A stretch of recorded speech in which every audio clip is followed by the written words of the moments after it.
در این روزهای خوشبختی، در این روزهای جشن مادرهای مهربان، در این روزی که همه ما شما عزیزان برای حرمت احترام مادر که از مادر به دنیا آمدیم، خوشبختی این است که امروز در شهر نوکوزنیц یک دادر عزیز ما فردوس محمد رفی روز مولود دارد.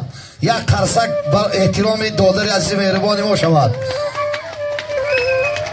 جان پسر نخل جوانی باش زیبی بوستان، جان پسر نخل جوانی باش زیبی بوستان، میوه های شکرین ده از تو امیدم کلان.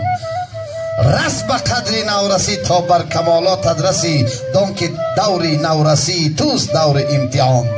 یک پسر شو بین خلق بالا کرده سر، تا به سرافرازی مادر و اکی رفیق جان گوید که من دارم پسر مبارک شود.